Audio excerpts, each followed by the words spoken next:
Boa noite, gente. Boa Desculpe o noite, atraso, boa noite.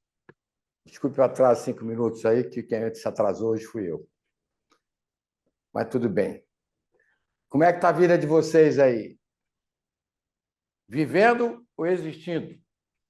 Deus da vida ou Deus da existência? Deus da existência, a vida que nós é que fazemos. É isso. E qual é a diferença entre viver e existir, Estevão? Viver é eu ser participante, existir é eu só existir. Viver é Não, eu atuar. olha meu dedinho. Não? Os cachorros, os gatos, Estevão, eles não sofrem, eles padecem dor. Certo. E o ser humano, pelo livre-arbítrio, é o único que padece a dor. Porque a dor, ô Estevão, ela é obrigatória. O sofrimento não, o sofrimento é emocional, é psíquico. Você pode estar com muita dor na cama e não estar sofrendo, Estevão. Se você tem esperança, se você tem resignação, se você compreende os porquês, você não sofre. Cristo na cruz nos mostrou, Estevão, que ele não sofreu, ele padeceu muita dor. Tá? Ele compreendeu que aqueles que o crucificaram não tinham nada melhor para dar para ele, né? Então, na verdade, a diferença entre viver e existir é parar de sofrer, Estevão. E é isso que nós vamos começar a ver hoje aqui. O ponto hoje é fantástico, tá? Mas a gente precisa começar a compreender certas coisas na vida da gente. E eu vou fazer um traçado muito interessante nesse. Porque Jesus era um grande filósofo, Estevam. Ele era um grande filósofo. E as pessoas querem interpretar o evangelho pela letra morta. Estão perdidos, cara. Evangelho é uma coisa tão fantástica que você consegue tirar dele tudo que você precisa para a sua vida. Se você pegar, Estevam, esse evangelho de Mateus, Mateus foi o discípulo mais culto que ele tinha. E tem tudo ali para a solução dos seus problemas. Tudo está ali. Entendeu? E é uma Aham. coisa muito interessante, né? Então, eu me sinto muito honrado de estar aqui com vocês. E é o seguinte: a minha objetivo aqui, Estevam, é ajudar as pessoas a deixarem de existir. Porque existir é comer, dormir, viver na mesma casa. Existir é viver segundo os seus desejos. É existir segundo as suas ilusões. A gente não tem plenitude da alma quando a gente existe. O Jung diz: plenitude da alma é a paz interior que você tem que ter. E se eu tenho paz interior, eu tenho felicidade. Se eu não tenho paz interior, eu não tenho felicidade. As pessoas estão terceirizando a felicidade fora de si próprios. Não vão para lugar nenhum dessa forma de agir. O ponto hoje, para mim, não é um ponto fácil. Eu já perguntei isso aqui para 4 psicopatas que estudaram comigo, não souberam responder. Pastor, uns 5 ou 6 eu já perguntei, não souberam responder isso aqui. E vocês vão ver que não é uma coisa muito fácil interpretar Jesus. Se você não tem um nível de consciência mais aberto, mais ampliado, para pegar a simbologia, porque hoje a gente pode entender que a simbologia da vida, ela nos traz coisas impressionantes, desde que a gente sabe pegar aquela simbologia e trazer para nós. Por exemplo, quando Santa Teresa diz: "Não arraste a sua cruz, abrace-a", é uma simbologia das mais fantásticas para mim, porque quando eu arrasto a minha cruz, o arrastar é criar uma resistência ao meu sofrimento. E toda vez que a gente cria resistência ao sofrimento, a gente sofre mais. Resistência ao sofrimento, mágoa. Resistência ao sofrimento, culpa. Resistência ao sofrimento, vaidade, narcisismo. A gente fica resistindo em cima dos nossos próprios complexos de inferioridade. A gente não quer a gente se sente inferior e cai no narcisismo estético, buscando uma felicidade através do próprio corpo. Não arraste a sua cruz.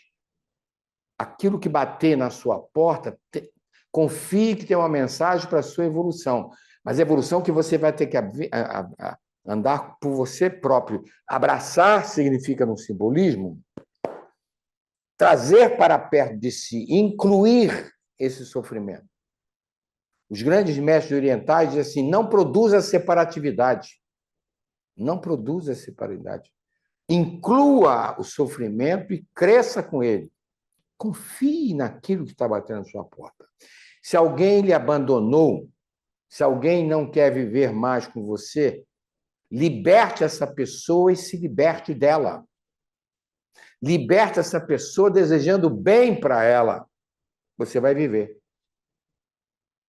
Deseja que ela seja feliz do jeito que ela quiser. Você não vai ficar dependente dela. Mas se você não quiser libertá-la, você vai arrastar a sua cruz, você vai sofrer, porque você ainda está dependente daquela pessoa para construir sua felicidade. Não. Se alguém bateu na sua porta, uma pessoa nova que você conheceu, aceite-a como ela é, com seus defeitos, com suas próprias qualidades. Não fique julgando as pessoas a partir daí dos seus relacionamentos, nem idealizando pessoas perfeitas na vida de vocês. Isso são os grandes erros que o ser humano faz hoje. A gente está sempre querendo que alguém nos faça feliz. Ninguém vai, morremos sozinhos, porque nascemos sozinhos. E vamos viver nossas vidas sozinhos. Então, você vê que as pessoas sofrem, porque estão sempre idealizando coisas que nunca vão acontecer na vida da gente e que também nós não precisamos no sentido mais real do processo. Não é mesmo? Mas me sinto muito feliz de estar aqui para ajudá-los e a me ajudar, porque tudo que eu falo para vocês vale para mim da mesma maneira, porque o meu objetivo aqui não é transformar pessoas em santos. Nós temos que lentamente, progressivamente, nos transformarmos em pessoas melhores, optando por caminhos melhores, não por aquela porta larga das nossas ilusões. Porque a porta larga das ilusões nos leva ao despenhadeiro do sofrimento. E aí, quando sofre, a gente existe, a gente reclama, e a gente não nasceu para isso, não. A gente vira um animal irracional nesse processo. Vamos usar a nossa mente a nosso favor. Muito bem. Alguém quer fazer alguma perguntinha dessa minha introduçãozinha aí? Alguém quer fazer algum comentário? Alguém está existindo? Alguém está sofrendo por causa de alguém que abandonou? Alguém está sofrendo porque perdeu o emprego? Alguém está sofrendo porque o filho casou e mudou de cidade? É o que a gente vê por aí. Se o outro deixou sua vida, seja filho, seja cônjuge, deixa ele viver a vida dele, deseja o melhor para ele. Faça para o outro o que você gostaria que fizesse. Lentamente você vai fazer o luto dessa perda. A perda traz certo constrangimento em nós, mas o luto ele vem através da nossa razão, da nossa compreensão. É preciso que a gente faça luto todos os dias, porque todo dia tem perda nos nossos corações. Todo dia a gente perde um pouco a paz, porque o outro fez uma cara feia, porque o outro agrediu. O que nós temos que entender é que nós estamos numa escola, e como Jesus disse, o escândalo é necessário, né? O atrito, as diferenças são necessárias.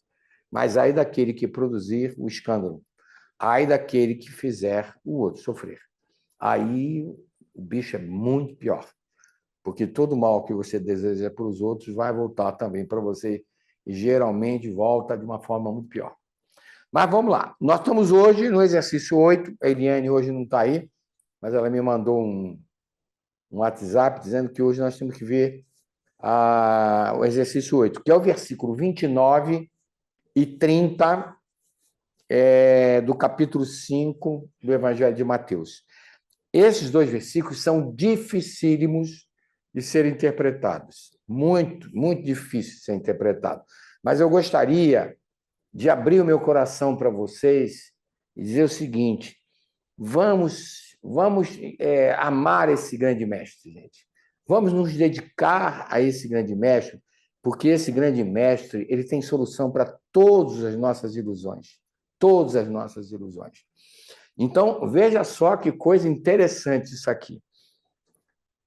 Versículo 29. Se teu olho direito te faz tropeçar, arranca-o e lança-o de ti, pois te convém que se perca um dos teus membros e não seja todo o teu corpo lançado no inferno.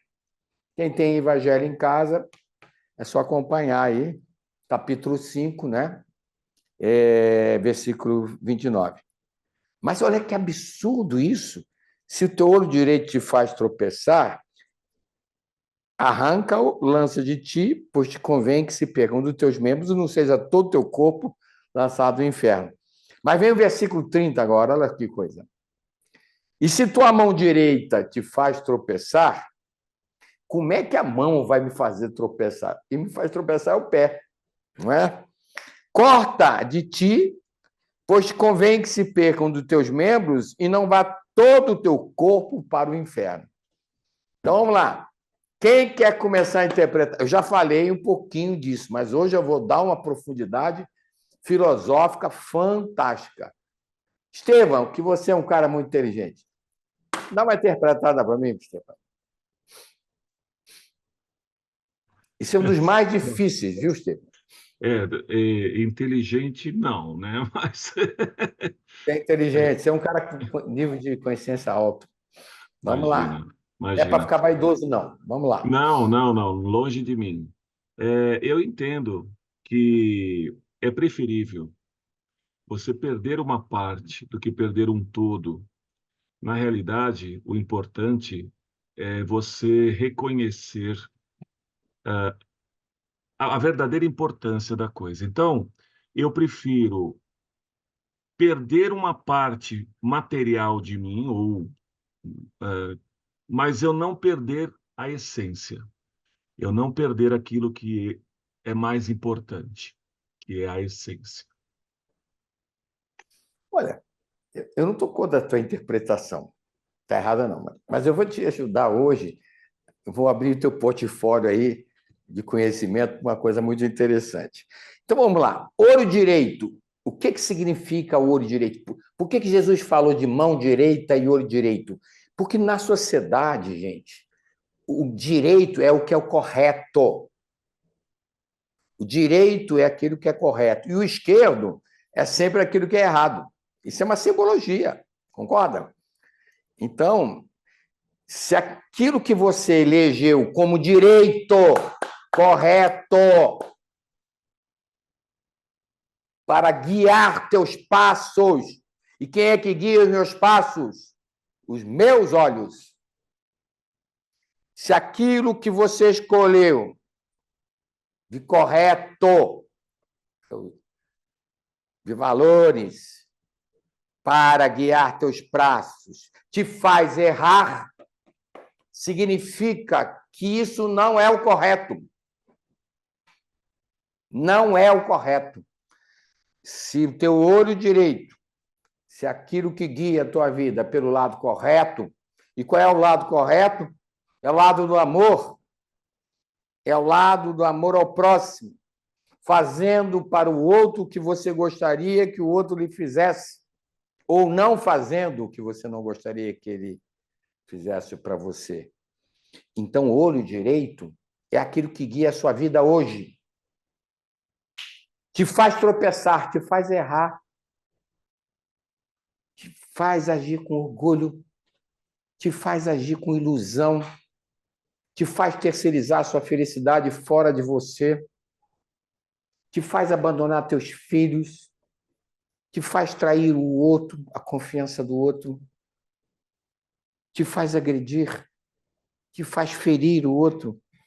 Arranca de ti o teu olho, arranca de ti essa sua forma errada de conduzir a sua vida.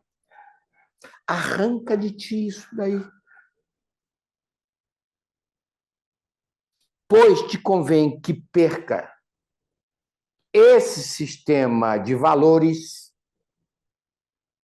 essa sua crença errada de viver, e não seja todo o teu corpo lançado ao inferno. Corpo lançado ao inferno é que você não venha o quê? Sofrer. Olha que coisa maravilhosa.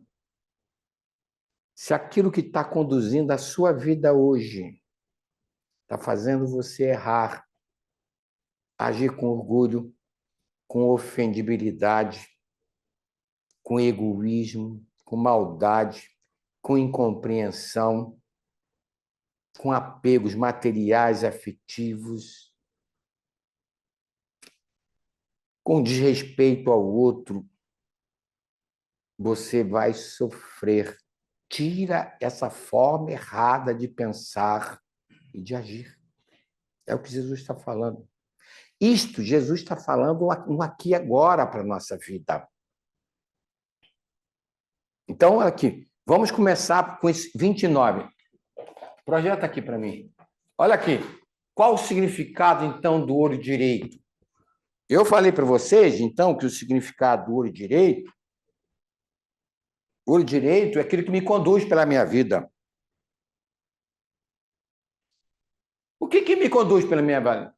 Os meus valores errados. Mas o que são os nossos valores errados? São os que estão baseados nas nossas tendências instintivas. O orgulho é o pior instinto que eu posso ter na minha vida. E ele está dentro de nós, ele vem pronto, esse instinto. Então, se o orgulho está me carregando para me sentir superior, a me comparar com as pessoas, a julgar as pessoas, se o orgulho me faz eu me ofender, me faz agir com egoísmo, eu tenho que arrancar esse orgulho de mim, eu tenho que substituir isso pela humildade. Porque senão, eu vou tropeçar. Eu vou fazer mal para as outras pessoas. Se o seu nível de consciência é egocêntrico, porque os seus valores são errados, então os valores errados estão baseados nos nossos instintos. Se os nossos instintos estão conduzindo a nossa vida, eu não vou admitir que alguém me contrarie, eu vou me ofender, eu vou julgar essa pessoa, eu vou fazer mal a essas pessoas, eu vou terminar uma relação porque eu não tenho capacidade de compreender os meus erros, que eu sou tão igual que o outro, porque a gente julga com a velocidade da luz. A gente julga com a velocidade da luz o outro. A gente idealiza pessoas perfeitas ao nosso lado e julga, e toma decisões erradas. Então, nível de consciência ele é estabelecido de uma forma primitiva desde que nós nascemos pelas nossas tendências instintivas. Eu tenho que substituir isto. Eu tenho que eliminar esse câncer, porque na medida que eu reduzo o meu orgulho, a humildade toma conta do meu coração. E quando a humildade toma conta do meu coração, o amor vem ao meu favor. Entendi. Muito bem. Mas se os valores são errados, são instintivos, o nível de consciência vai ser egocêntrico, eu só vou pensar em mim, eu só vou querer receber para estar feliz, eu vou me tornar uma pessoa metade, os meus desejos serão todos equivocados. Eu vou entrar num processo ilusório no qual os desejos vão me levar a uma porta larga para atender necessidades que são instintivas. E essas necessidades instintivas eu posso atender por uma porta estreita que vai me levar à plenitude da minha alma, à minha própria felicidade e ao prazer. Então, eu estou dizendo para Jesus, puxa, eu agradeci muito quando eu comecei a entender esse negócio do olho direito. O olho direito é o que está me conduzindo pela minha vida. E tem uma coisa interessante, muito interessante. Isto Jesus está me dando para aqui e agora. Agora vamos falar da lei de causa e efeito? Vocês já viram falar da lei de causa e efeito, que é uma lei muito antiga na humanidade? Aquilo que você semeia, você colhe. Então, agora vamos ver aí pela lei, pela lei de causa e efeito aqui embaixo, Pela lei de causa e efeito, alterações físicas, orgânicas, ao nascer, que constroem as nossas... Desculpe. Que controlem... A letra é tão ruim que eu não entendi. que controlem as minhas más tendências. Não entendi, Wilson? Muitas vezes, nós nascemos com um corpinho mais gordinho. Mas por que eu nasci com um corpo gordinho? Vamos supor uma mulher nasceu com um corpo um pouco mais gordinho. Nasceu. Mas por que ela nasceu? Ela é uma pessoa pura, mas ela ainda tem lá vaidades. Ela tem ainda um pouco de narcisismo daquele processo. E se ela nascesse magrinha, ela não ia cumprir aquele objetivo que ela nasceu, que era construir uma obra, por exemplo, construir uma coisa boa para o próximo. Porque se ela nascesse com o corpo magrinho, ela ia casar, ela ia ter filhos, ela ia ser muito vaidosa, narcisa, e ela ia buscar a felicidade dentro da família. Mas o compromisso espiritual não era buscar dentro da família, era buscar montando um orfanato, se dedicando à obra da caridade,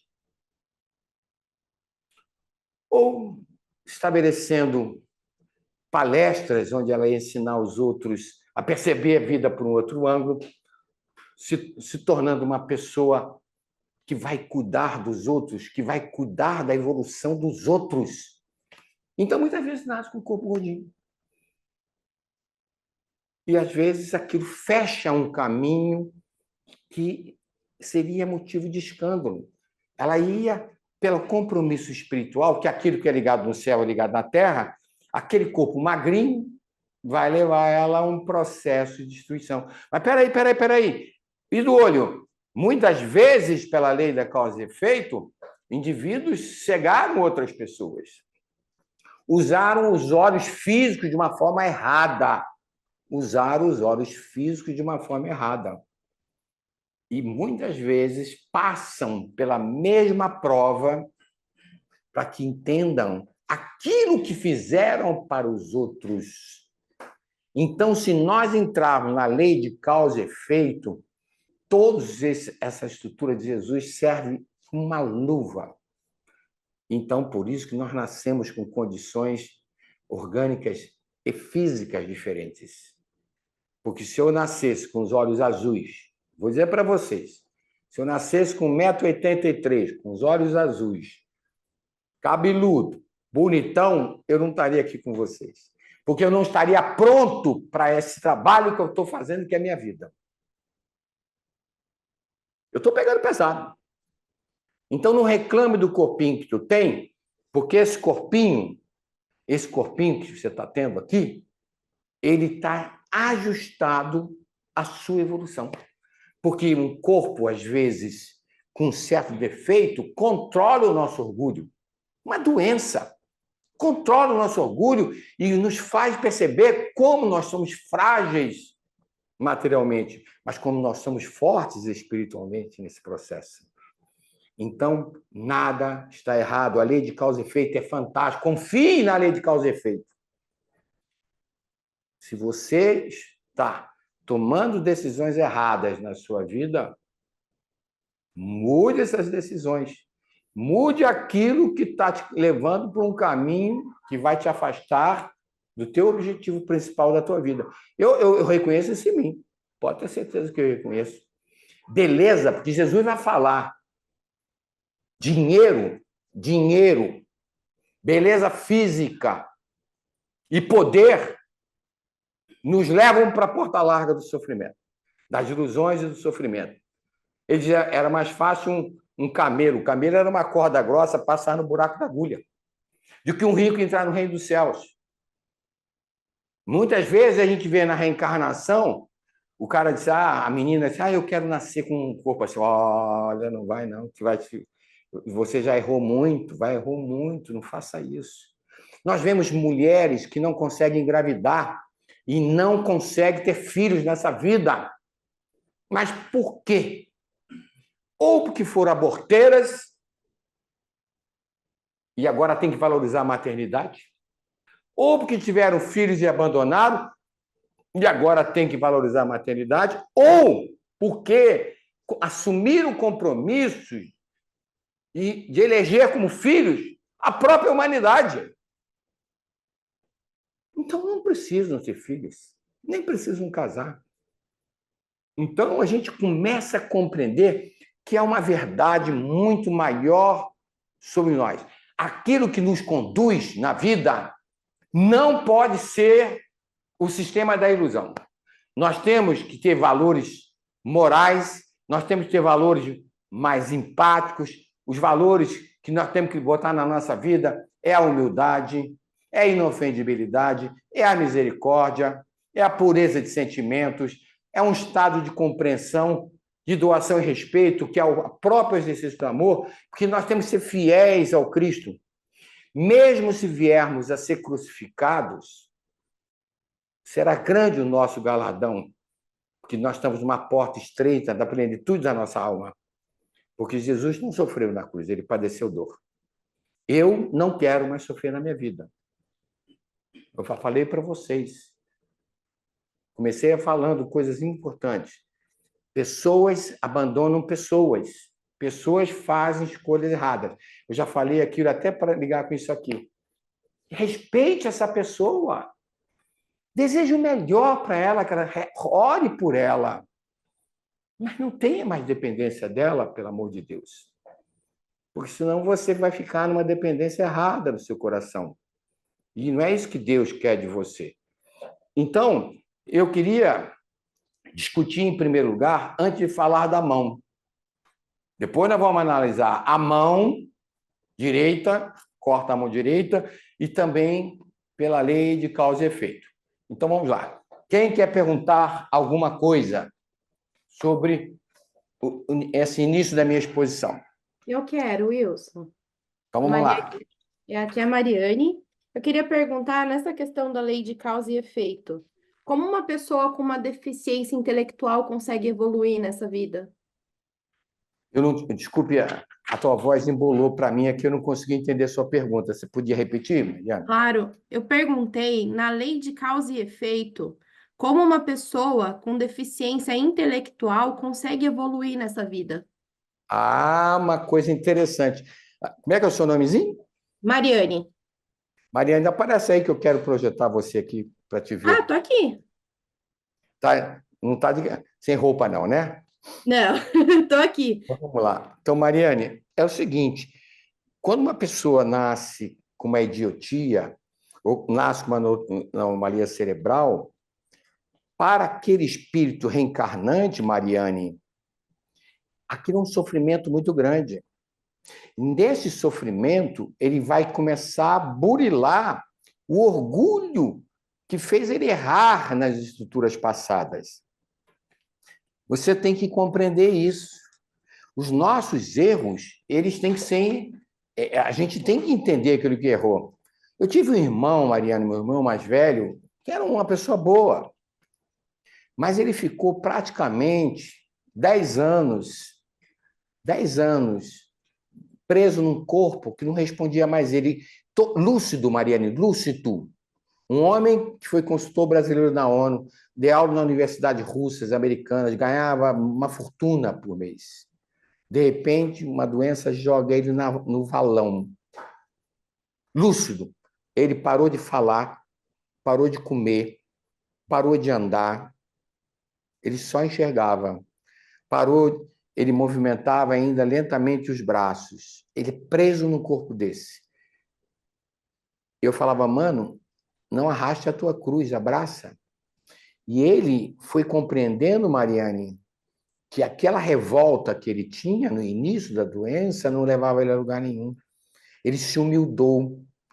Aquilo foi o maior remédio para eliminar do coraçãozinho dele aquele orgulho que ele trouxe na vida. Esse sentimento de superioridade dele fez ele cometer muitos erros com os próprios filhos, com as mulheres que ele teve. Entende, querida? Uhum. Então eu pergunto, uma doença dessa joga a gente lá embaixo, Mariane? Com certeza. Então, minha querida, nada é injusto na lei de causa e efeito. Tudo isso faz com que a gente saia melhor do processo. Sabe por quê, Mariane? O que acontece é que a gente se revolta contra o corpo da gente, porque a gente queria um corpo mais bonito. a gente se revolta com a profissão, a gente se revolta com a família que nasceu. Mariane, você pode ser uma pessoa simples, morar numa casinha simples, Mariane, analfabeta, e você ser imensamente feliz e amorosa. E você pode ter 20 milhões, ser uma pessoa cancerosa, entendeu, querida? O nosso câncer maior, Mariane, não é o câncer físico, é o câncer da nossa alma. O câncer da nossa alma é o nosso orgulho, é a nossa ofendibilidade, meu amor, o nosso egoísmo desgraçado, esse narcisismo estético, intelectual, espiritual, que faz a gente entrar numa porta totalmente errada e começar a assumir compromissos errados na nossa vida. Ter coragem para enfrentar nossos erros é humildade, Mariane. Ter coragem para alterar suas decisões. Por isso, arranca de ti, Mariane. Arranca de ti sentimento de inferioridade, Mariane. Arranca de ti sentimento de rejeição, Mariane. Arranca de ti que você tem que casar para ser feliz, Mariane. Ama, filha. Eu já te acompanho um tempão. Ama, filha, compreenda sem ser compreendida, se doe. Você tem uma obra para fazer no seu limite de evolução, filha. Mas não fica olhando para baixo, querendo um corpo, uma vida que você não tem. Eu estou com 76 anos, feliz pra caramba, Mariane. Eu tenho uma obra imensa. Eu estou aqui com amor por você. Mas eu estou te falando, se eu tivesse os ossos azuis, 1,83 m, e se eu tivesse 20 milhões na conta, eu não estaria aqui com você, Mariane. Entendeu que a gente tem que arrancar esse olho, aquilo que nos conduz para a porta da ilusão, e só faz a gente fazer merda na vida, Mariane? Sim. Tem sofrido porque o teu olho, o teu sistema de valores está fazendo você sofrer, concorda? Os seus desejos. Porque nós temos necessidade, Mariane. Mas quando as nossas necessidades são atendidas pelos nossos instintos, nós só fazemos bobagem, Mariane. Você já buscou um príncipe Pocotó, não já? Encontrou? Encontrei. Um sapão. Não tem príncipe Pocotó, filha. Não abra mão da sua evolução, de ser boa, de ser útil. Isso você tem que ser boa e útil em todo. Você está trabalhando, você tem que ser boa e útil. Você é casadinha? Tô. Cuida do teu marido, filha, ele não é perfeito. Não idealize ele perfeito. Não julgue teu marido, filha. Ele vai ficar careca amanhã? Ama aquela careca, minha filha. Ele vai ficar gordinho? Ama ele. Envelhece com ele, minha filha. Não tem coisa mais linda que o amor de vocês. Mas se você só se amar, você só vai esperar dele. Então, troca. Arranca esse olho que está te conduzindo para o erro. É isso que Jesus quer dizer. Entendeu, Estevão? Quer acrescentar alguma coisa, Estevão? Não, obrigado.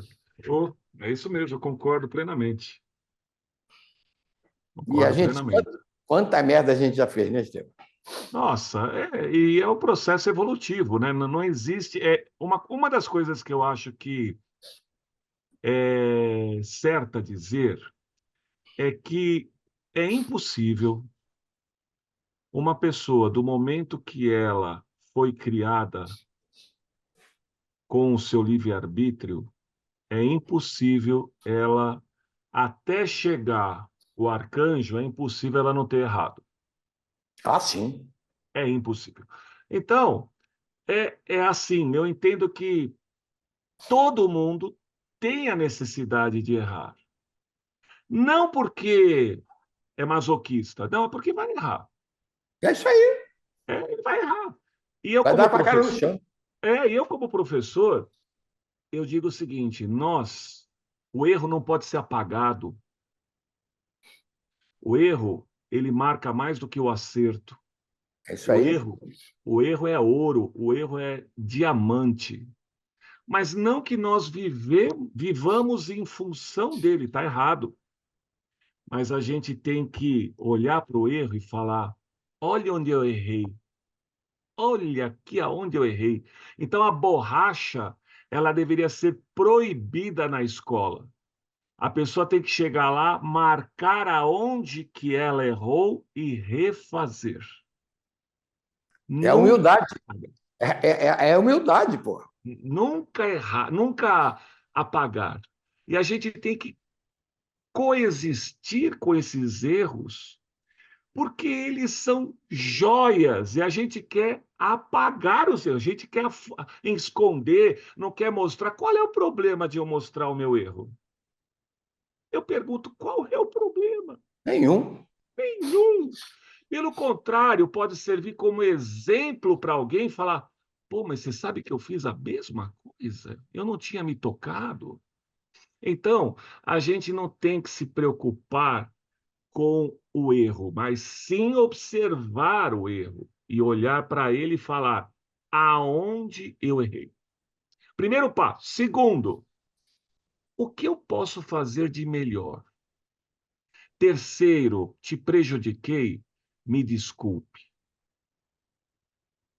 Pronto, eu penso, já falei demais. Não, falou bem. O que você quis dizer, Estevam, é que nós só temos um caminho, um sistema de olhar por valores baseados na humildade. Humildade não faz eu errar. Porque o humilde reconhece seus erros, se arrepende e pede perdão, como você falou. Ele se sente tão igual ao outro que ele não julga, nem se compara, nem pelo corpo, nem pelo dinheiro. E aí, sabe o que acontece? Ele se torna uma pessoa simples, ele agradece e valoriza tudo que tem. E E aí ele se mais, torna desprendido material e afetivamente. ele passa a não julgar. Não passa a não julgar. E porque o maior problema hoje das relações é quando a gente aponta o dedo para o outro.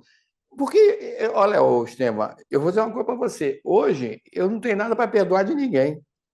Sabe por quê? Porque a gente sente pancadas, porque a vida bate na gente, Estevam. Mas eu compreendo que o outro é meu irmão. Se ele está perdido ali, cabe a mim estender minha mão e compreender que ele é tão imperfeito quanto eu. Mas eu não posso mais idealizá-lo como uma pessoa perfeita, porque quando a Mariana idealiza um marido perfeito, ela vai se ferrar. Idealiza nada. A idealização é uma palavra filosófica que nos leva para uma porta larga dos desejos. Eu idealizo ter uma vida assim. Eu idealizo ter um homem que faça isso para mim, uma mulher que faça isso para mim. Sai das idealizações, Estevam, vai para os ideais. Ideal é ser bom, é ser útil, é construir uma obra. E essa obra você construi dentro da sua família, criando bem teus filhos.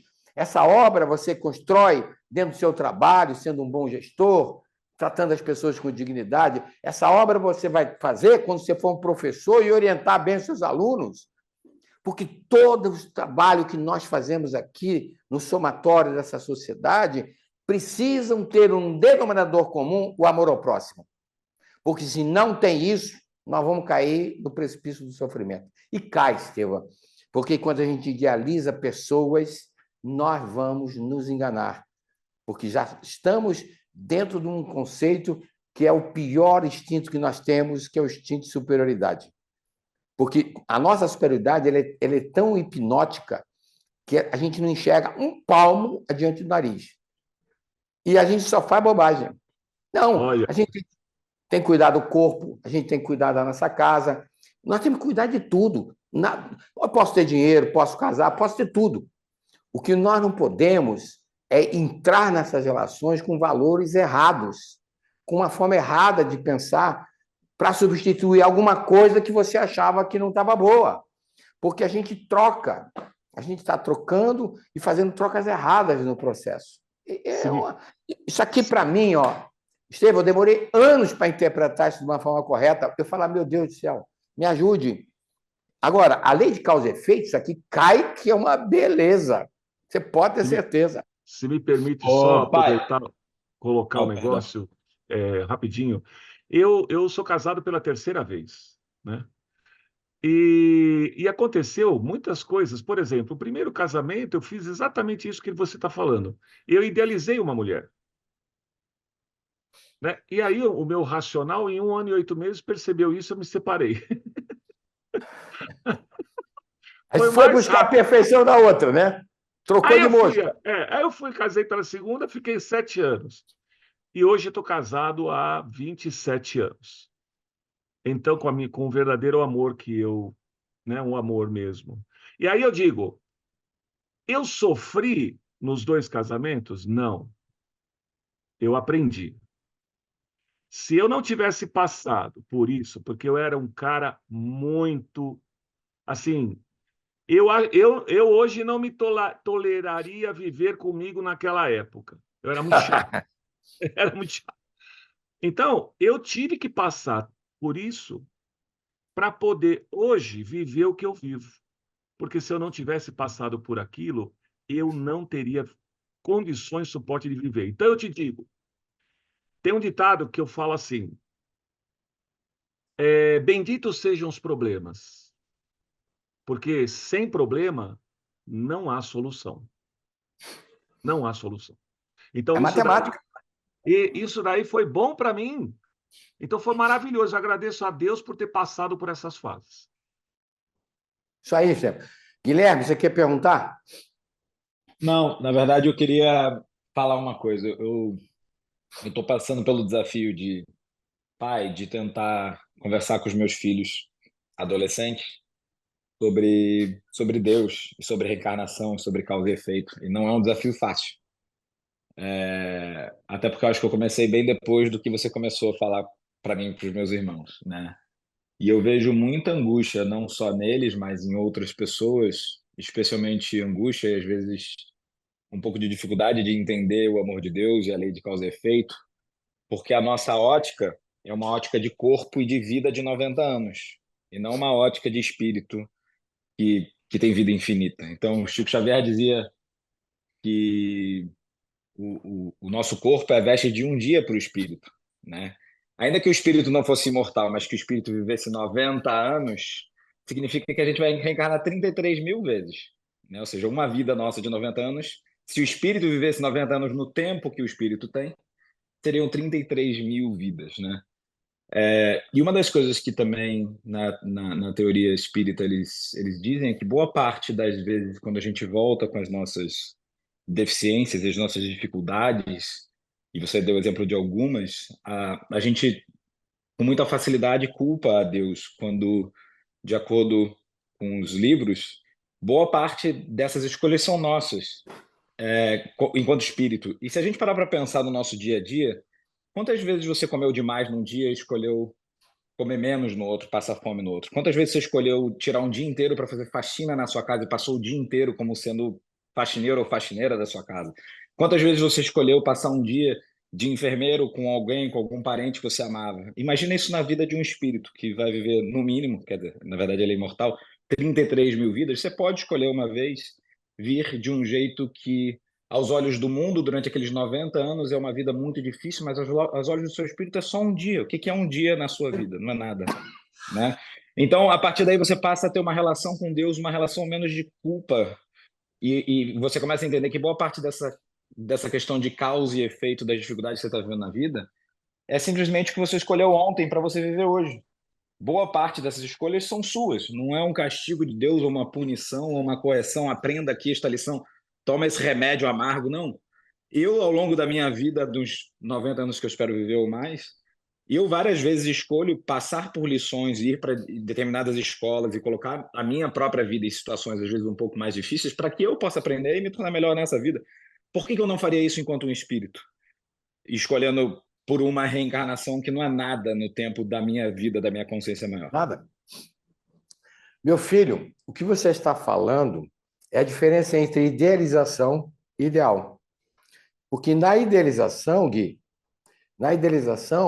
você terceiriza a sua felicidade através do mundo. Nos ideais, você não terceiriza a sua felicidade através do mundo. Você coloca a sua felicidade através do amor, da construção.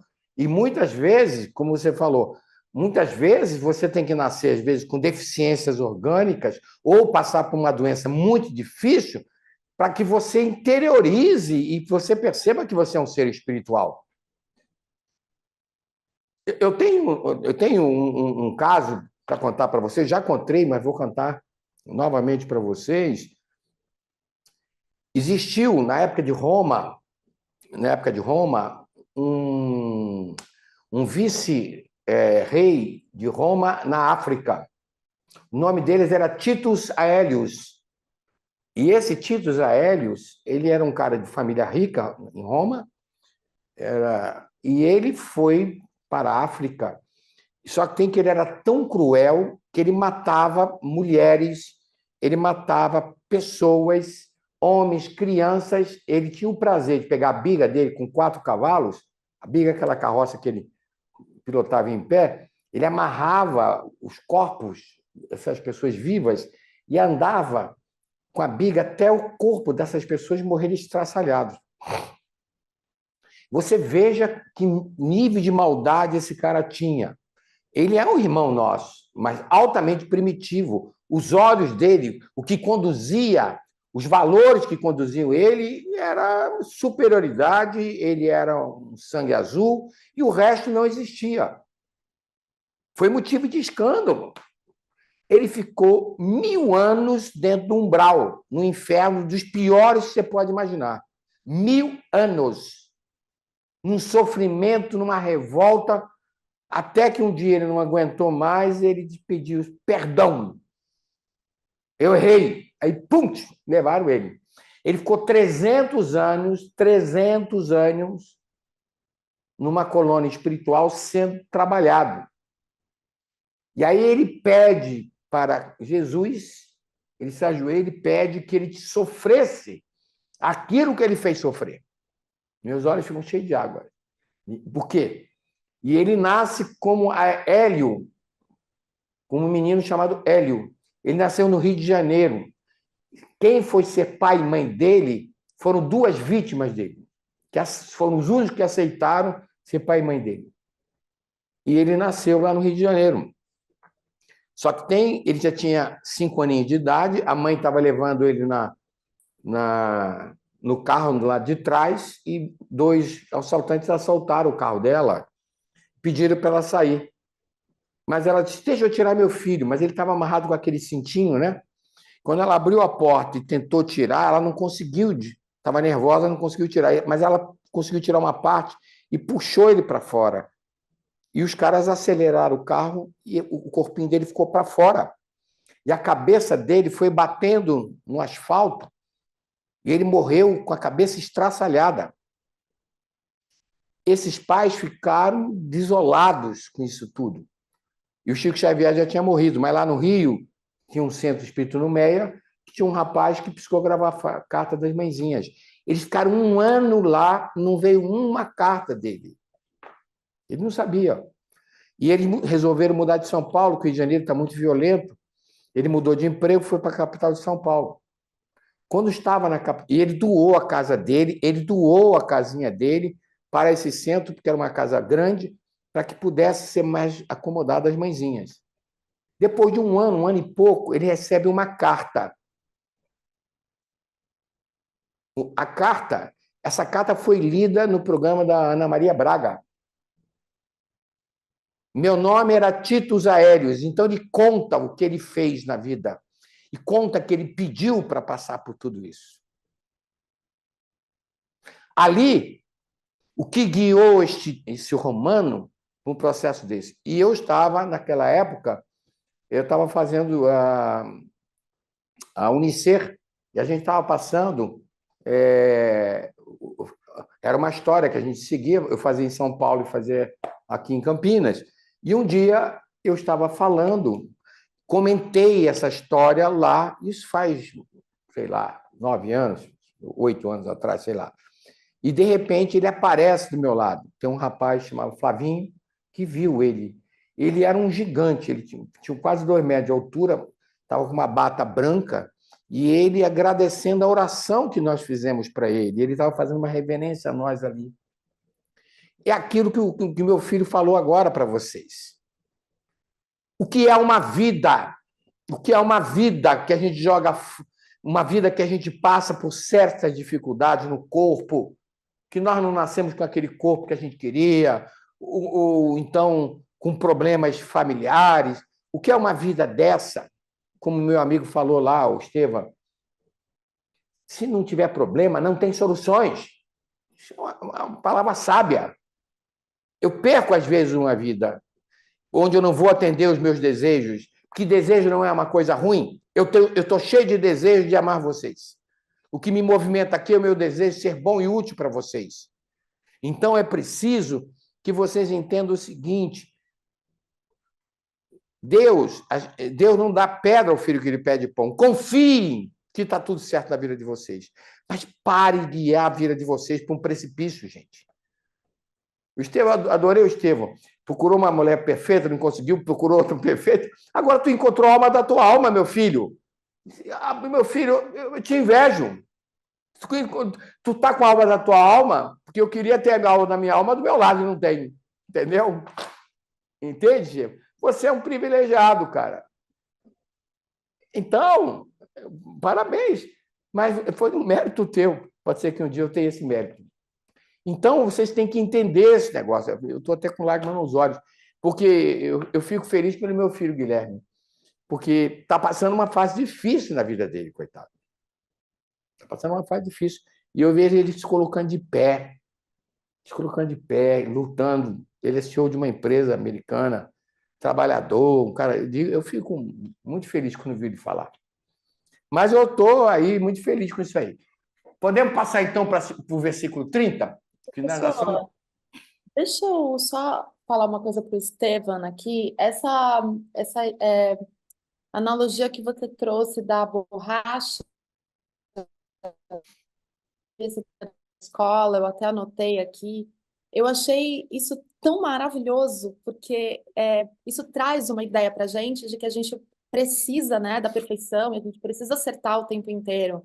Eles criaram aquele liquid paper, eu não sei se vocês sabem, aquele branquinho que a gente passava, para deixar tudo perfeito. E, Não puxa, tem essa perfeito. é tão fantástica da gente marcar os nossos erros mesmo. E aí, tudo bem, né? Obrigada por dividir isso. Achei muito Ô, lindo. Estevam, eu vou fazer quinta-feira um videozinho com isso que você falou. E vou dizer Achei assim, meu amigo maravilhoso. Estevam falou isso. Mas vou, porque No é de uma princípio, sabedoria incrível. olha, o autor não importa, o que importa é a obra. O Tá bom, autor não importa. Então não mas precisa Estevam, mencionar nada a meu respeito.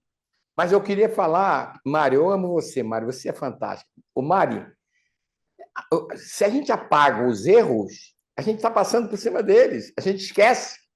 Os erros não são para ser esquecidos, Pierre. Exato, eu achei Os erros não maravilhoso. são para ser esquecidos. Os erros são para nos humildar, dizer assim, eu errei, Mário, desculpe. Porque aí você cresce. E a gente quer passar borracha em cima disso. Não faça isso, que você não vai a lugar nenhum. Mas eu sempre vai. quis, Wilson. Por isso que eu achei tão bárbaro o que você disse, porque eu sempre quis passar borracha. Eu sempre queria ser perfeita e não errar, e não mostrar para ninguém se errasse.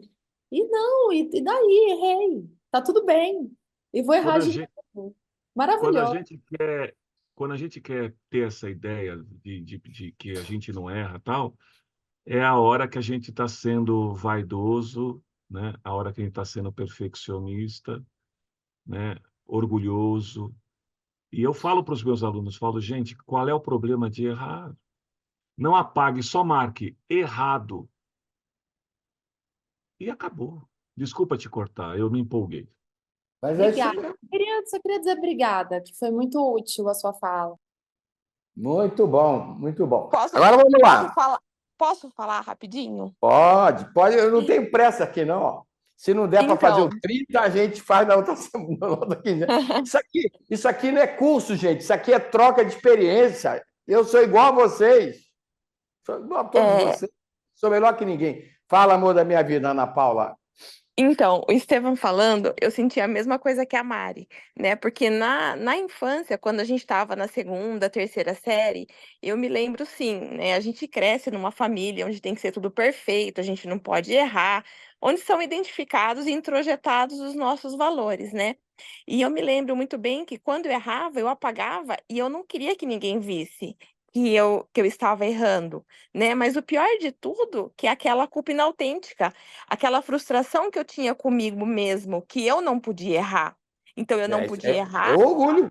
É o sentimento Isso, de superioridade. eu não podia errar, mas eu também não podia permitir que os outros vissem que eu errei. E aí Isso a aí. gente cresce. Agora imagine, aos 8 anos eu já sentia isso. Então, como que uma pessoa aos 48, 49, né, onde a gente começa a aprender sobre a humildade, sobre tudo isso, olha o quanto da nossa vida a gente carregou de uma perfeição, de que a gente tem que ser o melhor, tem que ser o melhor profissional, a melhor mãe, a melhor filha e tudo, né? E aí agora a gente se depara, né, com uma situação de que a gente só existiu esse tempo. A gente não viveu. A gente somente existiu porque num mundo em que tinha de ilusões, de perfeição e que a gente tinha que ser o melhor, né? Então, foi fantástico. Eu também, assim, me identifiquei muito. Eu me vi com 8 anos apagando e não permitindo que ninguém visse. E eu E, acho e- e- legal, né? Se isso pudesse, até na escola, né? Que nem o Estevão falou que ele fala para os alunos dele, né? Qual o problema de errar, né? Eu acho assim, explicar para aquelas crianças, né? Não sei que série que ele dá aula, né? Nem imagino, eu imagino que deva ser faculdade, né? não, Mas não. É fundamental. Eu dei aula na faculdade, mas eu prefiro o fundamental. olha, que bênção ter um mestre assim, né? Que bênção ter um mestre assim e mostrar para eles tudo isso, é o que falta nessas crianças, né? Se me permite só colocar uma coisa, você falou que você buscava ser perfeita, né? É o que a gente fala para eles, é, eu tenho que procurar ser o melhor que eu sou. A perfeição é uma comparação e já de princípio está errada. Por exemplo, lá a coordenação fala, Estevam, você não vai colocar eles na Olimpíada de Matemática? Eu falo, não. Por quê? Porque educação não é competição. Isso aí. Ele tem que ser melhor que ele. Se o outro é melhor, ele não vai se comparar. Ele tem que ser melhor do que ele foi. Se ele deu, por exemplo, se ele fez uma prova e ele deu o melhor de si e não foi bem, ele foi ótimo. Isso aí. Ele foi ótimo. Senão é orgulho que está regando. Oh, Isso aí que o Estevam está falando é o espelho da humildade. Ser o que a isso. gente pode ser e reconhecer que nós temos que evoluir a cada passo nesse processo. Maravilha, maravilha. Muito bem, alguém mais quer falar sobre esse assunto? Não tem pressa. Wilson, eu tenho uma pergunta, ou duas. Diga. É o Fernando. Fala, Fernando. Saudade de você, Fernando. Diga. Eu também, faz falta. Wilson, duas perguntas. A primeira, numa determinada existência, você tendo feito uma série de erros, eventualmente prejudicado pessoas e tudo mais, mas sem a consciência plena disso, depois de uma nova fase da sua vida, com a idade talvez, você percebe que errou e tenta corrigir. Você consegue neutralizar isso, esse karma que você vai levar? Essa é a primeira pergunta. Fernando, a sua pergunta, eu não vou nem mais pegar na apostila. Fernando, você fez uma pergunta maravilhosa. Presta atenção, Fernando. O problema das nossas más atitudes não são as atitudes, são as intenções. Presta atenção. Quantas vezes a gente está nervoso, alguém irrita a gente e a gente manda o cara a merda? Muitas. Já fiz 100 vezes. Trata mal um garçom. Mas você não teve a intenção de chateá-lo. Você fez um desabafo, você fez um deslocamento da tua infelicidade naquele instante. O difícil, Fernando, é o dolo. Isso o Chico Xavier fala claramente. Não é a tua atitude, é a maldade que você está colocando naquela atitude. As pessoas falam muito de infidelidade. Infidelidade. A grande infidelidade nas nossas vidas não são as sexuais. Quando você faz uma cara feia de propósito para perturbar o outro, que cara feia ninguém faz no espelho para si próprio. Não tem graça cara feia para si próprio. Cara feia você faz para encher. Isto é dolo. E isto é maldade. Isso gera problema, porque você fere o outro propositalmente. Quantas vezes a gente não empresta como um processo de vingança? A vingança é uma desgraça. Você está infeliz, se vinga do outro e prejudica o outro. Dolo, intenção má. Essa má intenção, Fernanda, é que gera o karma. Porque se você alguém vem te matar e você, de repente, dá um soco nessa pessoa, ela cai e morre, na nossa lei, legítima defesa e a lei do karma, você não tem erro nenhum nesse processo. Agora, se o cara caiu, ele tá imobilizado, você pega um revólver, dá um tiro na cara dele, joga uma pedra na cabeça dele, aí você teve a intenção de matar. Aí você está na lei de causa e efeito. O Estevão fala uma coisa muito interessante. Quando a gente buscou uma mulher, eu já fiz isso também, Estevão. Quando o Estevão buscou uma mulher perfeita, ele não teve a intenção de criar problema para ela. Ele apenas defendia uma necessidade que ele tinha. Uma necessidade que estava ligada ao orgulho dele. Ele queria o melhor. Isso chama-se ignorância. Isso chama-se ignorância. Nós somos ignorantes. Nós somos todos analfabetos morais. Analfabetos morais. E como nós somos analfabetos morais, a gente comete tanta merda na vida, mas não tinha intenção de prejudicar. Está perdoado, meu filho, perante a lei de Deus. Agora, se você trai o outro porque o outro te traiu, aí já está errado, você tem intenção de prejudicar. Ou se você faz uma coisa para prejudicá-lo, sabendo que ali ele tem uma deficiência, um apelido que você coloca de... Às vezes a gente chama outro de bolão. Criança faz muito isso, como Freud diz, tem um sadismo natural. Mas tem outras crianças que fazem aquilo com uma maldade incrível para ferir o outro. Então, Fernando, você disse uma coisa muito linda. O que você fez de merda na vida foi evolução. Você não tem que apagar isso, como passar a borracha nisso. Deixa esses erros aí e você cresce pela tua humildade, assim, puxa, peça desculpas. Olha, nós já passamos um ponto aqui que diz assim, antes de trazer sua oferta ao altar, o altar é a nossa consciência. Trazer uma oferta ao altar é querer viver em paz. Trazer a oferta ao altar é querer viver em paz. Mas você quer dar um presente para você quer fazer uma oferta para a sua consciência, você não tem paz. Quando você perceber que teu irmão tem alguma coisa contra ti, Jesus vai lá e reconcilia-te com ele. Peça perdão para ele. Ou então desculpe ele. Peça perdão para ele. Porque enquanto você estiver com a mágoa, tem maldade no teu coração. Mágoa é uma maldade. Eu não perdoo, eu não perdoo. Você está num ato consciente, doloso nesse processo.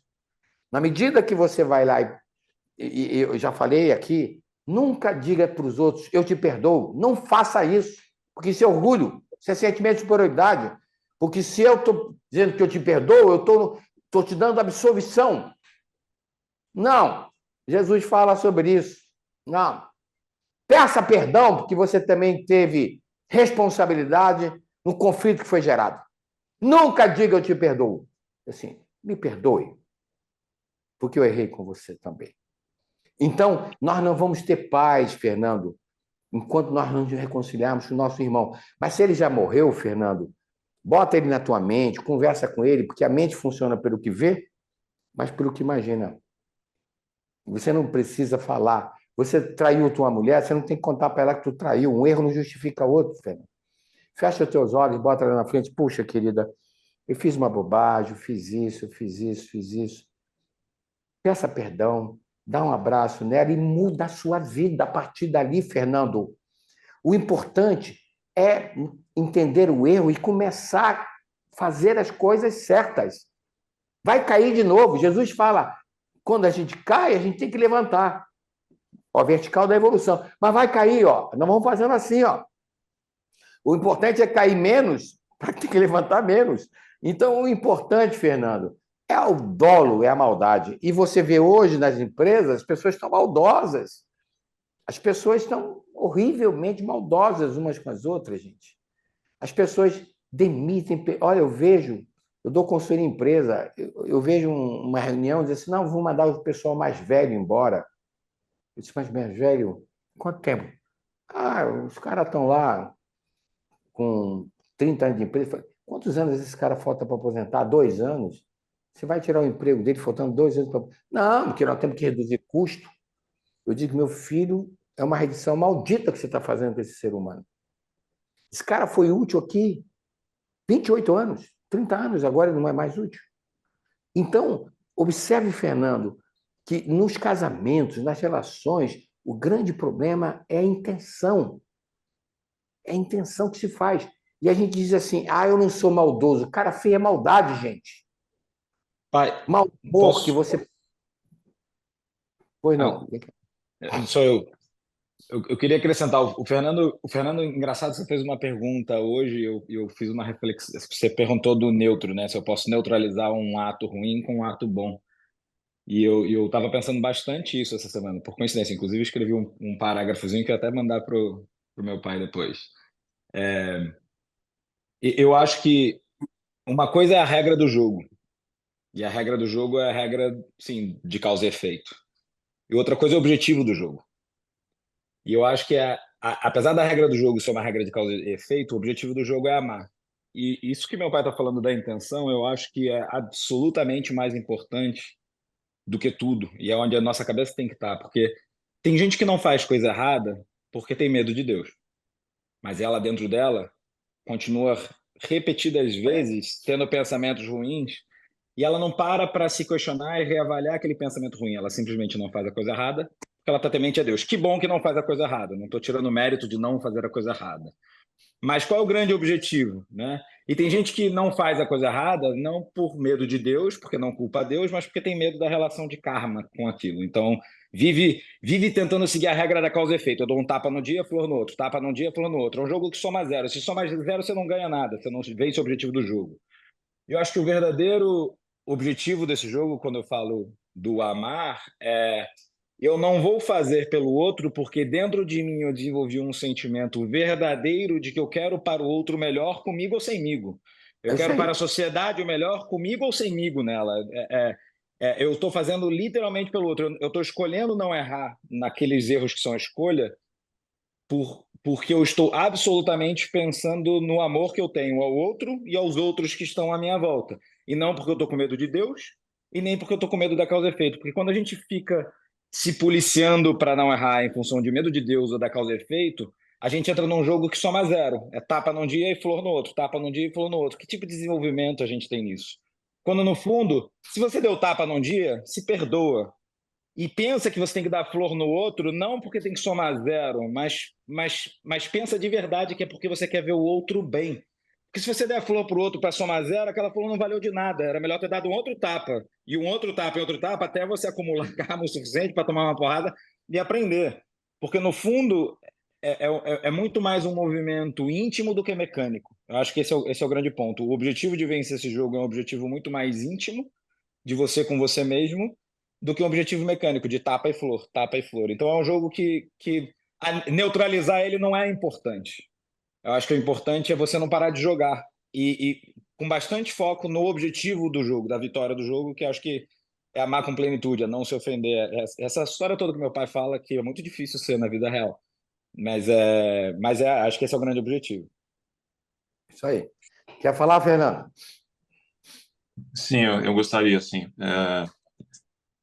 Isso que o seu filho falou vai me deixar pensando bastante pelo seguinte, principalmente a nível, vamos dizer, a nível conjugal, eu já deixei de cometer muitos erros, mas não por ter receio de olhar depois para a cara da minha esposa, mas para olhar para a cara de Deus, né? Então, isso me levou realmente a evitar muitos erros, sem entrar em detalhes aí. Mas é uma coisa interessante, ou seja, não errar por medo de Deus. Não sei. Agora eu fiquei pensando se é o medo de Deus ou se é realmente a consciência de depois olhar para a cara de Deus diante daquele erro, que pode ser mais grave ou não. Então é uma questão que eu vou dar tem que refletir. Não tenho uma conclusão sobre isso agora. Mas, Fernando, você viu que o importante é o dolo. Se você não tem dolo, é motivo de justificação, entendeu, Fernando? Entendeu, Fernando? A ausência de dolo é motivo de justificação porque nós somos crianças ainda, entende? Entende, Fernando? E não quero que você se puna. Produz o arrependimento, procura reparar o que você fez. Mas nada de achar que você está condenado ao inferno, tá claro? Deus não te julga, Fernando. Deus é um amor infinito. Esse negócio que Deus julga, sai daí que você está. Deus é um amor infinito, porque se Deus julgasse, ele não seria Deus, entendeu? Cristo não te julga, cara. Ele não julgou nem quem condenou ele na cruz. Fernando, Deus é amor, Cristo é amor na tua vida. Então, para de ter dogmas no teu coração, que esses dogmas que fazem mal para a gente. Ah, porque eu vou ser condenado ao inferno. Não. A gente é condenado ao inferno, que chama-se sofrimento, que o inferno é aqui, o sofrimento, é quando a gente tem a maldade. Eu tenho amigos que já cometeram erros infantis na vida, e eu já cometi erros infantis. Poxa, todos nós estamos cercados de pessoas que a gente ama, que cometem erros infantis. A nossa função é estar com a mão estendida para o outro e tentar ajudá-lo. Não é questão de julgá-lo. Então, se nós podemos não julgar nosso semelhante, quando compreendemos a lei do amor, que é o faça ou não faça, para de se punir de querer ser perfeito, porque isso aí não é humildade, isso é orgulho. Pessoas que querem ser perfeitas não são humildes. Agora há pouco a Ana Paula falou de culpa inautêntica. Agora eu vou explicar isso na psicanálise moderna. Culpa moral é uma culpa autêntica, Fernando. Você feriu um padrão de caráter, você agiu com desonestidade. Tá certo? Então ela gera culpa. A culpa inautêntica é quando você tem a frustração com você. Você queria, por exemplo, você queria ser magro, mas você é gordo. Você tem uma frustração. Essa frustração, ela soa dentro de ti como se uma culpa. Eu queria ser magro para ser perfeito. Tá? Eu queria ser engenheiro, mas não fui. Eu queria ter feito faculdade, não fui. A culpa inautêntica, ela está em nós, mas na nossa personalidade. Então, muitas vezes a religião coloca em ti conceitos na tua personalidade de perfeição. E você gera culpas inautênticas quando você não se enquadra naquele padrão que está ali. Não. Quando Cristo diz que você cai, você tem que levantar pelo arrependimento. O processo é do arrependimento. Agora, seja um erro doloso ou não doloso, tem que produzir o arrependimento. Agora, nada de querer se punir com culpas inautênticas. Porque o que mais produz doenças, Fernando, hoje são as culpas inautênticas. Eu não casei, eu não tive filho, eu queria ter isso, e as pessoas estão buscando uma perfeição onde não vão encontrar nunca mais no processo. E tomam decisões erradas. Você é uma boa pessoa. Já te acompanho há alguns anos, eu tenho visto que você tem essa busca dessa perfeição. Esquece a perfeição, se humilda, né? Se humilhe, comece a reconhecer seus erros, se arrepende, para de se comparar, tá? Seja fraterno, pare de julgar os outros, se sinta igual, agradeça tudo que você tem, valoriza, que você vai se tornar uma pessoa desprendida material e afetivamente, e você vai ver que a perfeição vem na continuidade da sua evolução. Foi falado agora que o Estevão falou uma coisa interessante. Você pode achar que é uma aberração que eu vou falar. Jesus já matou muito, meu filho. Jesus já pulou a cerca muito. Jesus já fez muita merda. Porque ele é um filho de Deus na evolução que ele chegou para nós. Mas ele diz para você, Fernando, vós sois deuses. Olha o que ele falou, Fernando, para você. Está no Evangelho. Vós sois deuses.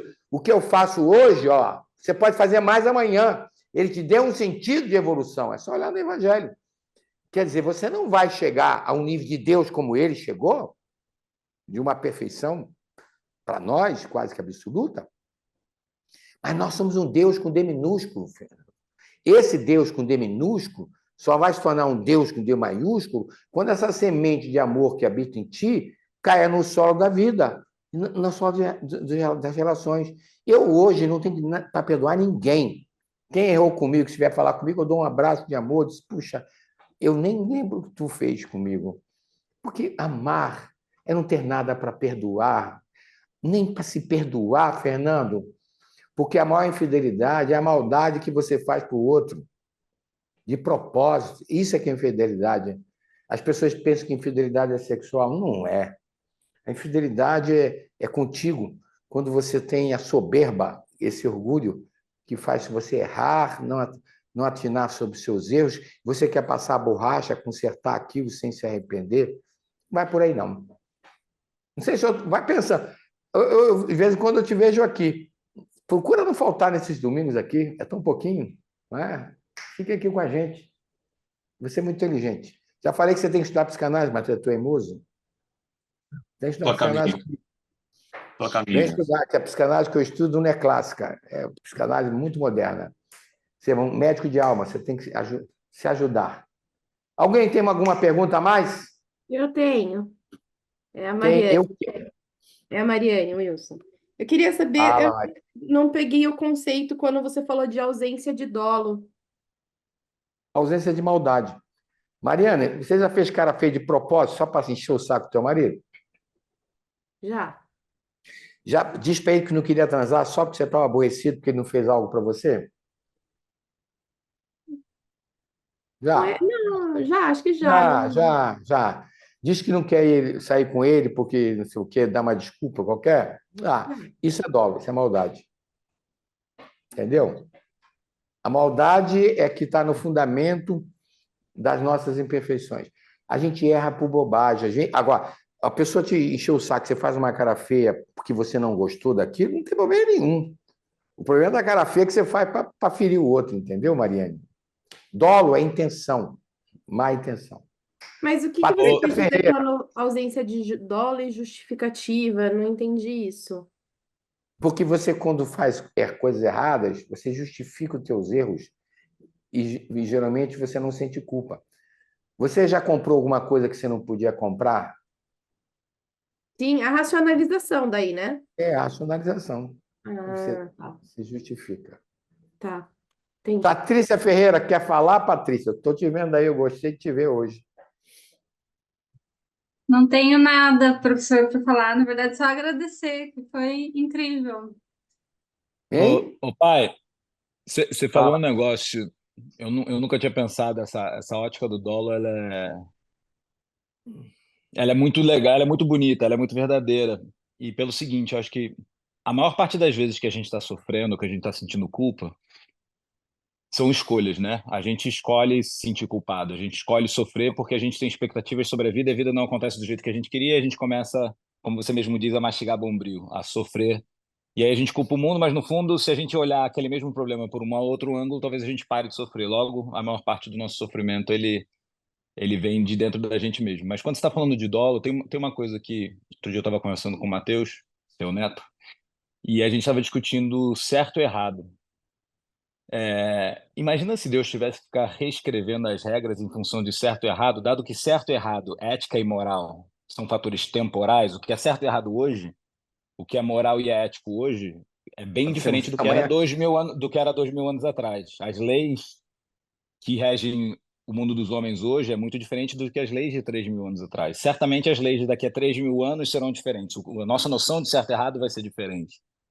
Quando, no fundo, o dolo, que é justamente a representação íntima da nossa intenção, ela é a parte mais valiosa e talvez a principal voz de Deus dentro da gente. Porque se a gente olhar a nossa volta de uma maneira bem simplista, o que provavelmente Deus espera da gente é, se eu jogar uma semente num solo fértil e eu regar essa semente, eu naturalmente vou ter a lei do progresso me assistindo e aquela semente vai virar uma planta que vai virar uma árvore que vai dar frutos, né?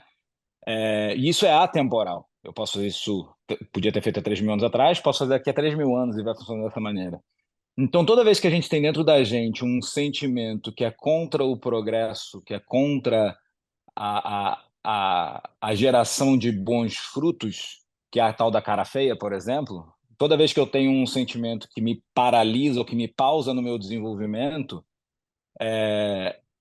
e eu faço isso intencionalmente, eu estou naturalmente indo contra as leis de Deus. Então, a gente perde, às vezes, muito tempo se culpando e negociando com a gente mesmo entre o certo e o errado da nossa moralidade, da nossa ética e do certo e errado da nossa época, quando, no fundo, a gente tinha que estar muito mais preocupado com a nossa intenção. Com o quanto a nossa intenção ela pausa o nosso desenvolvimento e o quanto a nossa intenção agrega para a gente gerar melhores frutos lá na frente. É isso Nossa, mesmo. eu me perdi aqui, Guilherme. Desculpa. Você pode explicar, você pode explicar de novo essa parte do solo Eu não tenho, fértil? Desculpa, Wilson. não tem problema, eu não tenho o mesmo dom do meu pai, mas é o seguinte. Seu pensamento é muito rápido e é maravilhoso, mas eu me perdi na parte do solo fértil aqui.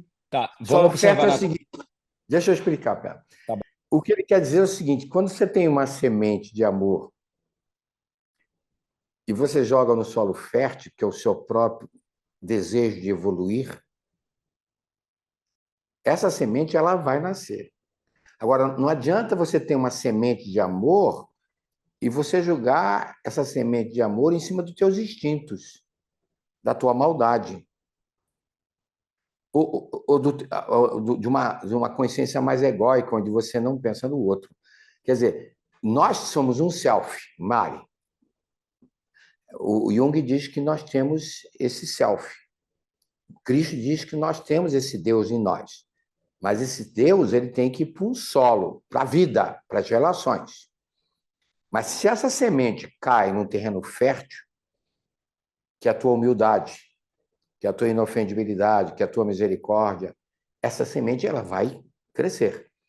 Mas se essa semente cai num solo onde, na verdade, encontra o teu sentimento de superioridade, o teu sentimento de comparação, o teu sentimento de julgamento, as tuas insatisfações, que são uma desgraça na vida da gente, são frutos do nosso orgulho, dessa vitimização que a gente tem com a gente próprio, essa semente fica sufocada ali, filha.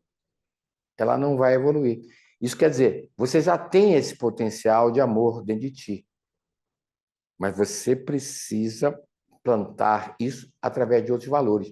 É aquilo que está escrito lá. Se os teus olhos forem motivo de escândalo, não adianta. Que grande escândalo será? É melhor você nascer sem isso. Se o seu coração ele está contaminado pelo teu sentimento de superioridade, pela tua vaidade material, qualquer coisa que cair aí, minha filha, não vai frutificar do bem. Entendeu? Eu não sei se é isso que você quis dizer, filho. É isso também. Se você olhar a natureza à nossa volta, que é absolutamente governada de maneira automática por Deus, tudo à nossa volta funciona em função do progresso, certo? E a gente não consegue parar. Se a humanidade deixar de existir, vai continuar funcionando. Se a gente soltar uma bomba nuclear e matar a humanidade inteira, e você voltar 1 milhão de anos depois, continua funcionando. O grande ponto é a gente se atrai oportunidades para a nossa vida em função de afinidades, né? Então, se você faz uma cara feia para alguém, como meu pai está dizendo, você está jogando uma semente num terreno fértil que vai ter chance de dar frutos positivos, e esses frutos vão te dar mais semente para você plantar mais, ou você está jogando essa semente no asfalto, que não vai dar em lugar nenhum e que de alguma maneira vai paralisar o seu desenvolvimento. Então, quando a gente perde, eu sinto que a gente perde muito tempo pensando em certo e errado, em moralidade e ética, com base nos padrões e no conhecimento que a gente tem do momento que a gente vive, e a gente esquece da lei do progresso que está à nossa volta acontecendo o tempo inteiro na natureza. E aí quando o meu pai fala do dolo, que é real, qual é a nossa intenção, quando a gente está fazendo o movimento que a gente está fazendo com quem quer que seja, para quem quer que seja. A gente está fazendo um movimento que ele vai ser fértil, ele vai gerar bons frutos, e essa é a nossa verdadeira intenção, é isso que está no nosso coração, ou esse é um movimento que é uma semente que a gente está jogando no asfalto e que vai atrasar o nosso desenvolvimento. E se ela atrasar o nosso desenvolvimento, quem é responsável por pagar esse preço somos nós mesmos. Não tem ninguém te punindo. Se joga uma semente no asfalto, ela não vai nascer, ela não vai gerar fruto. Depois não adianta você reclamar. E se você reclamar sem reconhecer que você jogou no asfalto, no fundo, é quase como se eu estivesse querendo dizer que Deus não tem nada a ver com essas nossas pequenezas. As nossas pequenezas são problemas nossos. Como é que eu não posso ter orgulho de um filho desse? Não, ficou super claro agora. Obrigada por dividir com a É, gente também o pensamento. É bem interessante. Porque, na verdade, é o que escolho, né? É o que você tinha falado na aula pra gente, Wilson. São os frutos das nossas escolhas, né? A gente é nossas responsável escolhas, por aquilo que a gente planta e onde a gente planta, porque onde a gente planta é isso. interessante. Eu acho que a aula de hoje, Estevam e meu filho Guilherme, foram bons. Aqui hoje não teve artistas principais nem coadjuvantes. É isso que eu gostaria de ver. Eu não sou artista principal. Eu falei isso para a Márcia Lima. Eu não sei nem se ela está aqui ouvindo a gente, mas eu falei para a Márcia Lima que quando a gente constrói uma obra, não tem que ter artista principal e coadjuvante. Porque o que seria do artista principal sem os coadjuvantes? Aqui eu não sou artista principal, sou igualzinho a vocês. Nós temos que estar unidos para a construção de um mundo melhor. Nós precisamos uns dos outros, desse amor de alma que nos leva a nos tornar pessoas melhores. Eu, quando vejo, hoje entraram 63 pessoas, hoje eu atendi 63 lares. Eu vou dormir em paz, porque, Estevão, a gente semeou alguma coisa no coraçãozinho dos nossos irmãos. Nós somos todos irmãos. O que nós precisamos é sair dessa porta larga das ilusões. Vamos construir nossas obras, procurando ser bom para o outro, ser útil para o outro. O nosso instinto só quer receber, receber. Nós viramos pessoas metades nas nossas vidas. Hoje foi uma noite deslumbrante. Muito ensinamento para mim, para todos vocês. Vamos tirar esse olho. Se a vida está te conduzindo de uma forma errada, arranca essa forma errada de ver a vida e muda agora. Não queira apagar, como ele falou, porque se você apagar, você tá justificando, você tá querendo ser perfeito. Nós não somos perfeitos. Olha, tem pessoas amadas aqui, a Aura, a alma da minha alma, eu adoro a Aura, puxa vida, sou devedor eterno dela. Eu vejo que pessoas aqui queridas, eu fico muito feliz de estar chegando, eu estou chegando aqui. Meus olhos ficam cheios de lágrimas, de emoção. Entendeu? Eu gosto de ver assim, nós somos uma grande família, que a gente não deixa esse movimento cair. Tragam convidados. Nós chegamos aí, tem uma aula aí com 78 pessoas, mas a porta aqui é muito estreita. A porta de estar aqui hoje é muito estreita, porque a gente vai comer pizza, a gente quer ver filme. Isso aqui é para nós, é carregar a bateria. Toda semana eu estou aqui, de certa forma. Então, vamos começar a desenvolver nossas vidas de uma outra forma, tá bom, gente? Eu vou fazer uma pequena oração, porque nós já passamos bastante da hora hoje, né? Então, ó, vamos fechar nossos olhos e agradecer nós estarmos aqui, que foi uma bênção de Deus para a minha vida e para a vida de todos nós. Deus, nosso Pai, sois todo poder e bondade. Jesus, querido amado Mestre, nossos amigos espirituais, nossos anjos protetores, nós nos ajoelhamos, Senhor, aos teus pés.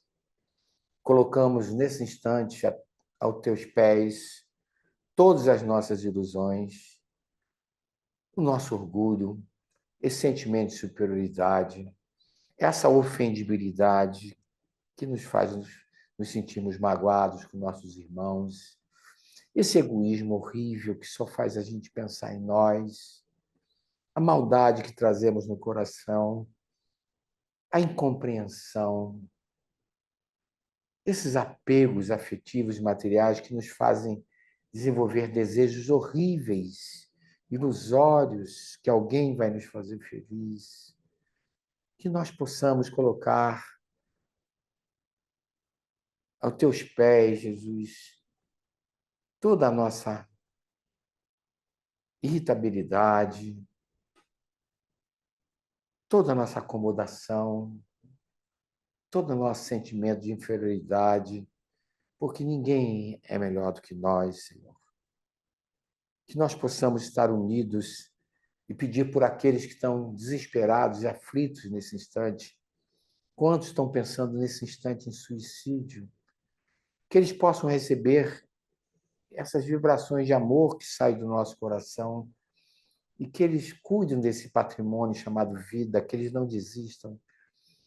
Vamos orar por aqueles que estão desamparados nas ruas, nas estradas, nos hospitais, aqueles que estão presos aos vícios do álcool, do tóxico, do crime. São nossos irmãos. Vamos orar por todos nós viciados no orgulho e no egoísmo milenar, que só faz a gente pensar em nós próprios. Que nós possamos colocar a teus pés esse narcisismo, essa vaidade estética, essa vaidade espiritual e intelectual. Que possamos cuidar dos nossos corpos, mas sem extremismo, sem colocarmos a felicidade neles, porque nada disso nos pertence. Que possamos cuidar da nossa alma milenar, que nós possamos aceitar a lei do amor e confiar nos teus desígnios. Se alguém bate à nossa porta e nos faz sofrer, é aquilo que nós precisávamos passar naquele instante. Que possamos perdoá-lo, que possamos compreender como nosso irmão e que possamos abraçá-lo com a nossa alma e dizer para ele: eu te amo muito. Eu te amo muito, muito. Conte sempre com o meu amor. Não temos que ter medo de dizer que amamos. Não temos que ter medo de amar o nosso semelhante. Eu agradeço esse privilégio de estarmos aqui. Todos nós fomos os artistas principais desse dia maravilhoso, dessa noite maravilhosa. Que assim seja e que possamos estar semana que vem aqui com mais um estudozinho que nos faça crescer. Que assim seja. Amém. Beijo para vocês, amo todos vocês. Gratidão por tudo, gente. Uma Obrigada. boa semana. Obrigado por tudo. A todos. Gratidão. Beijo. Boa noite. Beijos. Gratidão a todos. Boa noite. Obrigado, Wilson. Obrigado a todos. Obrigado, Guilherme. Obrigado. Boa noite, professor. Boa noite Obrigada. aí, meu irmão. Abraço, queridos. Com Deus. Obrigado, gente.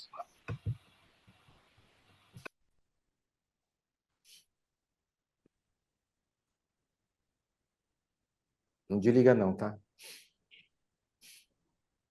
Oi, pai. Fica com Deus aí. Boa noite. Beijo, Gabriel. Boa noite, professor. Obrigada por tudo. Beijo.